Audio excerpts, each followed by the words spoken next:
उधर बीजेपी के राज्यसभा सांसद रामचंद्र जांगड़ा यूपी के चुनाव प्रचार कर गोहाना पहुंचे। इस दौरान उन्होंने कहा कि बीजेपी की जीत तय है। बीजेपी सरकार विकास के लिए काम कर रही है। यूपी में योगी पिछली सीटों से ज्यादा सीट हासिल कर दोबारा से सरकार बनाएंगे। वहीं उत्तराखंड, गोवा, मणिपुर में बीजेपी की जीत होगी। पंजाब में बीजेपी कमजोर है क्योंकि पंजाब में अकाली दल के साथ चुनाव लड़ते रहे। अब गठबंधन टूटने के बाद संगठन ने अकेले वहां अपना संगठन खड़ा करा। उन्होंने कहा कि आगे भी बीजेपी सरकार बनाएगी। बेमौसमी बारिश से हुई फसल खराब को देखते हुए कहा है कि प्रदेश सरकार ने 550 करोड़ मुआवजे देने की घोषणा की है। उसके लिए किसानों की खराब फसल के लिए दोबारा से गिरदावरी के आदेश दे दिए गए हैं। हमारी सरकार सदा किसानों की भलाई के लिए काम करती आई है।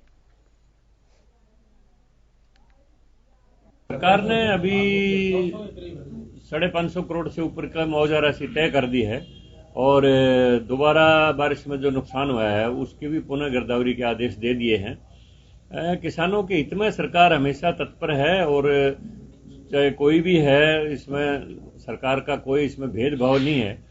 तो पिछली जो फसल का नुकसान हो गया वो भी देंगे, आगे अगर हो गया वो भी देंगे।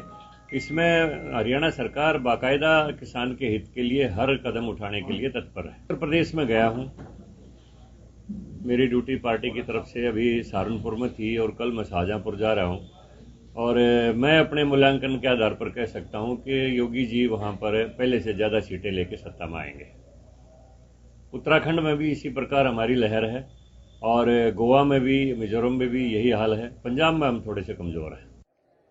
मैं एसके रथ भारतीय गोहाना, हम उनको बहुत तहे दिल के लिए उनका हम धन्यवाद करते हैं एवं स्वागत करते हैं।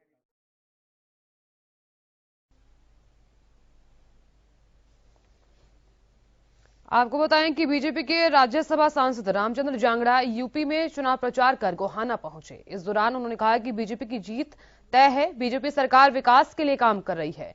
यूपी में योगी पिछली सीटों से ज्यादा सीट हासिल कर दोबारा से सरकार बनाएंगे। वहीं उत्तराखंड, गोवा, मणिपुर में बीजेपी की जीत होगी। पंजाब में बीजेपी कमजोर है क्योंकि पंजाब में अकाली दल के साथ चुनाव लड़ते रहे। अब गठबंधन टूटने के बाद संगठन ने अकेले वहां अपना संगठन खड़ा किया है। आगे भी वहां बीजेपी सरकार बनाएगी। तो वहीं दूसरी तरफ बेमौसमी बारिश से हुई फसल जो खराब हुई है उस मामले पर बोलते हुए उन्होंने कहा कि प्रदेश सरकार ने 550 करोड़ मुआवजा देने की घोषणा की है। उसके लिए किसानों की खराब फसल के लिए दोबारा से गिरदावरी के आदेश दे दिए गए हैं। हमारी सरकार सदा किसानों की भलाई के लिए काम करती आई है।